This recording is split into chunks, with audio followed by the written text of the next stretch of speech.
नमस्कार, मैं साक्षी। स्वागत है आपका हमारे चैनल पर। बिहार विधानसभा चुनाव 2025 को लेकर बीजेपी ने राज्य में जातीय समीकरण साधने की रणनीति पर काम करना शुरू कर दिया। बीजेपी ने उत्तर प्रदेश और हरियाणा की तरह बिहार चुनाव में भी गैर यादव, ओबीसी और दलितों को संगठित करने की रणनीति पर काम शुरू किया है। इसके लिए बीजेपी ने 243 विधानसभा क्षेत्रों में अलग अलग जातियों के सम्मेलन आयोजित करने का निर्णय लिया है। इस अभियान की शुरुआत 15 मई से हो सकती है।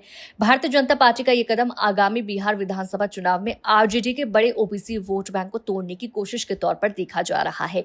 बीजेपी ने जातीय जनगणना का निर्णय लेकर पहले ही विपक्ष का मुख्य चुनावी मुद्दा छीन लिया है। दूसरी ओर बीजेपी अपने पारंपरिक ऊपरी जाति वोट बैंक को बनाए रखते हुए सीएम नीतीश कुमार के अत्यंत पिछड़े वर्ग समुदायों में भी पेट बनाने की कोशिश कर रही है।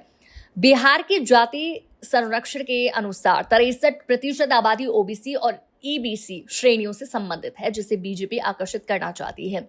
बीजेपी खासकर कुशवाहा, कुर्मी, यादव और ईबीसी समुदाय को इस रणनीति का हिस्सा बनाना चाहती है। यह समुदाय बिहार की आबादी को 60% है, जो वोट बैंक के लिए महत्वपूर्ण है। बीजेपी ने हाल ही में मंत्रिमंडल विस्तार में भी जातीय संतुलन साधा है, जिससे 7 नए मंत्रियों में 3 पिछड़े, 2 अति पिछड़े और 2 सर्वर शामिल किए हैं। इसके साथ ही बीजेपी महिला वोटरों, खासकर ईबीसी और दलित महिलाओं को योजनाओं के जरिए लुभाने की कोशिश कर रही है। ये नीतीश कुमार के वोट बैंक को तोड़ने का प्रयास हो सकता है। बीजेपी की रणनीति 2025 के चुनाव में सत्ता हासिल करने के लिए एक मास्टर स्ट्रोक हो सकती है। ये विपक्ष के पारंपरिक वोट बैंक को कमजोर करने में मदद करेगी।